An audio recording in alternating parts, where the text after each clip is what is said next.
ദൈവത്തിൻ്റെ അതിപരിശുദ്ധമേറിയ നാമം ഈ പ്രഭാത സമയം വാഴ്ത്തപ്പെടുമാറാകട്ടെ. നിങ്ങളുടെ മുമ്പിൽ മാറ്റമില്ലാത്ത ദൈവജനമായി ആയിരിക്കുവാൻ സർവ്വകൃപാലുവായ ദൈവം ഇനിയാക്കി തന്ന വലിയ കൃപകളെ ഓർത്ത് ഞാൻ ദൈവത്തെ സ്തുതിക്കുന്നു, സ്തോത്രം ചെയ്യുന്നു.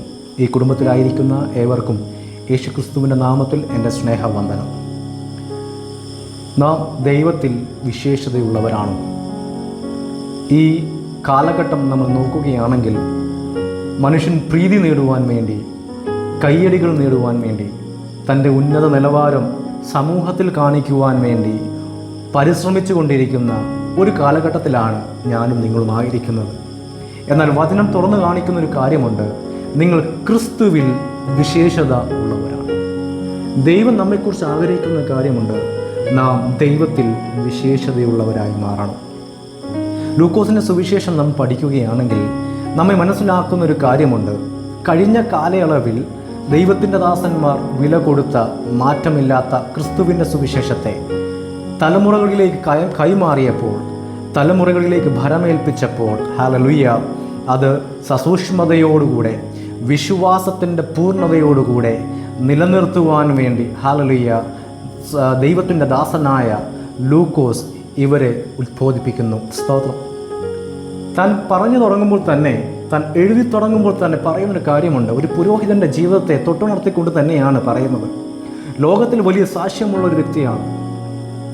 അദ്ദേഹത്തെ പറ്റി പറയുകയാണെങ്കിൽ ദൈവസന്നിധിയിൽ നീതിയുള്ളവൻ, കൽപ്പനകൾ പ്രമാണിക്കുന്നവൻ, ദൈവത്തിൻ്റെ സകല കൽപ്പനകളും പ്രമാണിക്കുന്നവൻ, കുറ്റമറ്റ ജീവിതത്തിൻ്റെ ഉടമ എന്ന് അറിയപ്പെട്ടവൻ, കർത്താവിൻ്റെ മന്ദിരത്തിൽ ധൂപം കാട്ടുവാൻ തിരഞ്ഞെടുക്കപ്പെട്ടവൻ, പുരോഹിതൻ, കൂട്ടിനും കൂട്ടായ്മയ്ക്കും ഒരു വലിയ കൂട്ടം ആളുകൾ തന്നോട് കൂടെ ഉള്ള ഒരു വലിയ ശുശ്രൂഷകൻ, ഒരു പുരോഹിതൻ, തൻ്റെ ജീവിതത്തിലും ഒരു സമൂഹത്തിൽ താൻ നിന്ന് അനുഭവിക്കുവാനിടയായി.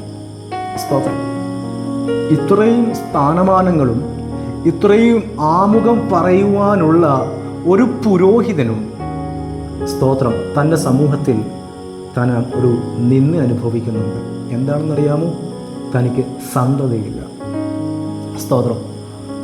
എന്നെ കേൾക്കുന്ന ദൈവത്തിൻ്റെ മക്കളെ, നിങ്ങൾ ദൈവത്തിനു വേണ്ടി ഒരു ചെറിയ കാര്യമാണ് ചെയ്യുന്നതെങ്കിലും ദൈവം അത് കണക്കിടുന്ന ദൈവമാണ്. സ്തോത്രം. അതിന് മറുപടി നൽകുന്ന ദൈവമാണ്. അങ്ങനെയെങ്കിൽ ഒരായുസ് മുഴുവനും ദൈവവേലയിൽ സജ്ജമായി നിന്ന ദൈവത്തിൻ്റെ ദാസന്മാരെ ദൈവം, ഹല്ലേലൂയ, കരുതാതെ വിടുകയില്ല.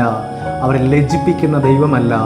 എവിടെ ലജ്ജിതനായി എന്ന് നിങ്ങൾ മനസ്സിലാക്കിയോ, ഹല്ലേലൂയ, അവിടെ നിന്നെ ഉയർത്തുന്ന ഒരു ദൈവത്തെയാണ് ഞാനും നിങ്ങളും, ഹല്ലേലൂയ, ആരാധിക്കുന്നത് എന്നുള്ള ഒരു ശ്രേഷ്ഠമായ, ഹല്ലേലൂയ, ഒരു ബോധ്യം നമുക്കുണ്ടായിരിക്കണം. നമ്മുടെ തല ഉയർത്തുന്ന ഒരു ദൈവമാണ് നമ്മുടെ ദൈവം. സ്തോത്രം. ഹല്ലേലൂയ. ഇവിടെ നമുക്ക് കാണുവാൻ സാധിക്കുന്ന ഒരു കാര്യമുണ്ട്. നാം ദൈവസന്നിധിയിൽ എന്തുള്ളവനായിരിക്കണം? വിശ്വസ്തനായിരിക്കണം. വിശ്വാസത്തിൻ്റെ പൂർണ്ണതയിൽ നിൽക്കുന്നവനായിരിക്കണം. ഗബ്രിയേൽ സെക്രിയാവിൻ്റെ അടുക്കൽ വന്നിട്ട് പറയുന്നു, നിനക്ക് ഒരു മകനുണ്ടാകും. ഈ പ്രായമേറിയ കാലത്തും നിനക്കൊരു മകനുണ്ടാകും. ഇവന്തോ നിന്റെ ഭാര്യ മച്ചിയാണെങ്കിലും നിനക്കൊരു മകനുണ്ടാകും. അവന് യോഹന്നാൻ എന്ന് പേരിടണം. അവൻ ജനത്തെ കർത്താവിലേക്ക് വരുന്നു. ഹല്ലേലൂയ. അവൻ കർത്താവിന് വഴി ഒരുക്കുന്നവനായി മാറും.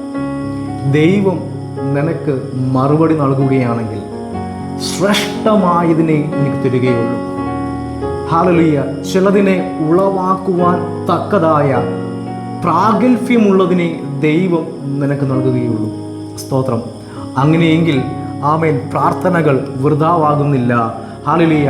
എല്ലാത്തിനും മറുപടി ദൈവം തക്ക സമയത്ത് തന്നെ നൽകുക തന്നെ ചെയ്യുമെന്ന് ദൈവമക്കളോട്, ഹല്ലേലൂയ, വചനത്തിലൂടെ ഞാൻ ബുദ്ധി ഉപദേശിക്കുകയാണ്. സ്തോത്രം. പക്ഷേ ഇവിടെ ദൈവത്തിൻ്റെ ദാസനായ സെഖര്യാവിനോട് ദൈവസന്നിധിയിൽ നിന്ന് വന്ന ദൂത് അറിയിച്ചപ്പോൾ, വെളിപ്പാട് നൽകിയപ്പോൾ അതിനെ ലോകത്തിൻ്റെ ലോജിക്കുമായി കമ്പയർ ചെയ്യുകയായി. സ്തോത്രം. ദൈവമക്കളോട് കാര്യം പറയട്ടെ, ലോകത്തിൻ്റെ ലോജിക്കുകളെല്ലാം നിഷ്ഫലമാകും. ലോകത്തിൻ്റെ സയൻസ്, ഹല്ലേലൂയ, പരാജയപ്പെടും. ഐഡിയോളജികൾ പരാജയപ്പെടും, ഫിലോസഫികൾ പരാജയപ്പെടും. പക്ഷെ പരാജയപ്പെടാത്ത ഒന്നുണ്ടെങ്കിൽ അത് ദൈവത്തിൻ്റെ പ്രവൃത്തി എത്രേ, അത് എന്നേക്കും നിലനിൽക്കും.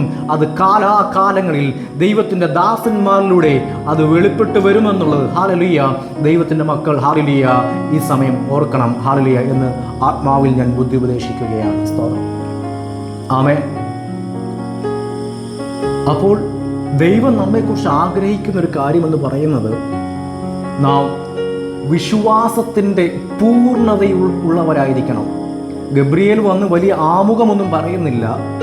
പറയുന്നൊരു കാര്യമുണ്ട്, നിന്റെ പ്രാർത്ഥനയ്ക്കൊരു മറുപടി നൽകുന്നു. സ്തോത്രം. എന്നാൽ തൊട്ടടുത്ത് മറ്റൊരു സംഭവം നടക്കുന്നു. എലിസബത്ത് ഗർഭിണിയായി 5 മാസത്തിന് ശേഷം ഈ ഗബ്രിയേൽ മറിയയുടെ അടുക്കൽ കടന്നു വരികയാണ്. സ്തോത്രം. മറിയെപ്പറ്റി വലിയ ഒരു ആമുഖമൊന്നുമില്ല കേട്ടോ, വലിയ ഒരു ഇൻട്രോഡക്ഷൻ മറിയെപ്പറ്റി പറയാനില്ല. അവളെപ്പറ്റി പറയാനുള്ളത് അവൾ കന്യകയാണ് എന്നുള്ളത് മാത്രമേ ഉള്ളൂ. ഹല്ലേലൂയ. ലോകത്തിൻ്റെ ഇൻട്രോഡക്ഷൻ എല്ലാം താൽക്കാലികമാണ്. ലോകത്തിൻ്റെ ഹല്ലേലൂയ ഇൻട്രോഡക്ഷൻ ആമുഖങ്ങളെല്ലാം നിഷ്ഫലമാണ്. സ്തോത്രം. സ്ഥാനമാനങ്ങൾക്ക് വേണ്ടി ഓടുന്ന ഒരു വലിയ ജനതയുടെ മുമ്പിൽ ഹല്ലേലൂയ എനിക്ക് പറയാനുള്ള കാര്യമുണ്ട്. ഹല്ലേലൂയ ലോകത്തിൽ നിങ്ങൾക്ക് ആമുഖമില്ലെങ്കിലും, ലോകത്തിൽ വലിയ ഇൻട്രോഡക്ഷൻ ഒന്നും നിങ്ങൾക്ക് ലഭിച്ചില്ലെങ്കിലും ദൈവസന്നിധിയിൽ നിങ്ങൾ വിശേഷതയുള്ളവരാണോ? ഹല്ലേലൂയ. മറിയോട് പറയുന്ന കാര്യമുണ്ട്, കൃപ ലഭിച്ചവളെ. എന്താണ് കൃപ ലഭിച്ചവളെ എന്ന് പറയാനുള്ള കാരണം? ഇംഗ്ലീഷിൽ ഇങ്ങനെ പറയുന്നത്, യു ആർ ഫേവേർഡ് വൺ. നിങ്ങൾ വിശേഷതയുള്ളവളാണ് നീ. ഹല്ലേലൂയ. സ്ത്രീകളിൽ നീ വിശേഷതയുള്ളവളാണ്. ഹല്ലേലൂയ. ഒരു സാധാരണ സ്ത്രീയാണ്. വലിയ ഇൻട്രോഡക്ഷനോ വലിയ ബാക്ക്ഗ്രൗണ്ടോ ഒന്നും പറയാനില്ല. ഹല്ലേലൂയ. ഒന്നും പറയാനില്ലെങ്കിലും നിന്റെ നീതിയെ, നിന്റെ ജീവിതത്തെ കാണുന്ന ഒരു സ്വർഗമുണ്ട് എന്ന് ഹല്ലേലൂയ ദൈവത്തിൻ്റെ മക്കൾ മനസ്സിലാകുവാനിടയാകണം. ഹല്ലേലൂയ. ആമേൻ. നമ്മുടെ ജീവിതത്തെ കാണുന്ന ഒരു ദൈവം, നമ്മുടെ നിലവുകളെ കാണുന്ന ദൈവം. ഹല്ലേലൂയ. ആ ദൈവസന്നിധിയിൽ നമ്മെ തന്നെ സമർപ്പിക്കുവാനിടയാകണം. ഹല്ലേലൂയ. നാം ദൈവത്തിന് മുമ്പാകെ വിശേഷതയുള്ളവരായി മാറണം. എന്തുകൊണ്ടാണ് മറിയ ദൈവത്തിന് മുമ്പാകെ വിശേഷതയുള്ളവരായി മാറുവാൻ കാരണം? 3 കാര്യങ്ങളാണ് ഞാൻ അവിടെ വായിച്ചപ്പോൾ എനിക്ക് മനസ്സിലായത്. ഹല്ലേലൂയ. 1, അവളുടെ വിശ്വാസത്തിൻ്റെ പൂർണ്ണത. ഹല്ലേലൂയ. 2, അവൾ ദൈവഹിതത്തിനു വേണ്ടി തന്നെ സമർപ്പിക്കുവാനിടയായി. 3, അവൾ ദൈവത്തിന് മുൻപിൽ തന്നെ താഴ്ത്തുവാനിടയായി. ഹല്ലേലൂയ. നാം ദൈവത്തിന് മുമ്പിൽ വിശേഷതയുള്ളവരാണ്. സ്തോത്രം. അവളെപ്പറ്റി പറയുന്നു, ദൂതൻ വന്ന് പറയുന്നു, കൃപ ലഭിച്ചവളെ. ഹല്ലേലൂയ. ദൈവത്തിന് നിന്നെക്കുറിച്ച് എന്താണ് പറയുവാനുള്ളത്? ആമേൻ. മോശയെക്കുറിച്ച് പറയുന്നു, ഇവൻ എൻ്റെ ഭവനത്തിൽ വിശ്വസ്തനാണ്. ഹല്ലേലൂയ. ഹല്ലേലൂയ. ദൈവത്തിന് നമ്മെപ്പറ്റി എന്താണ് പറയാനുള്ളത്? ശ്രദ്ധിക്കണം, നാം ദൈവസന്നിധിയിൽ വിശേഷതയുള്ളവരാണെങ്കിൽ ഹല്ലേലൂയ അതിൻ്റെ അടുത്ത വാക്യത്തിൽ പറയുന്നുണ്ട്, ദൈവം നിന്നോട് കൂടെയുണ്ട്. എന്താണ് വിശേഷത? ദൈവത്തിൽ വിശേഷതയുള്ളവരുടെ പ്രത്യേകത, ദൈവം നിന്നോട് കൂടെയുണ്ട്. നിന്നെ തകർക്കുവാൻ വേണ്ടി പലരും നോക്കും. ഒരുപക്ഷെ ഹേരോദാവ് ചില കൽപ്പനകൾ പുറപ്പെടുവിച്ചെന്ന് വരാം.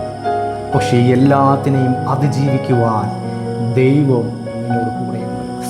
ഹല്ലേലൂയ. ആ ഒരു ഉത്തമമായ ഒരു ബോധ്യം നമുക്കുണ്ടായിരിക്കണം. ഹല്ലേലൂയ. നമുക്കുണ്ടായിരിക്കണം. 2, ദൈവത്തിന് മുമ്പിൽ നാം വിശേഷതയായിരിക്കുമ്പോൾ എന്താണ് ആ വ്യക്തിയുടെ പ്രത്യേകത എന്നറിയാമോ? 2, ദൈവത്തിൻ്റെ മഹത്വം അവരുടെ മേൽ നിഴലിടുവാനിടയാണ്. സ്തോത്രം. ദൈവത്തിൻ്റെ മഹത്വം നമ്മുടെ മേൽ നിഴലിടുവാണെങ്കിൽ ഹല്ലേലൂയ അവൻ നമുക്ക് വേണ്ടി കരുതുവാൻ ശക്തനാണ്. ഹല്ലേലൂയ. ആമേൻ. നമ്മുടെ ഭീതി മാറുവാനിടയാണ്.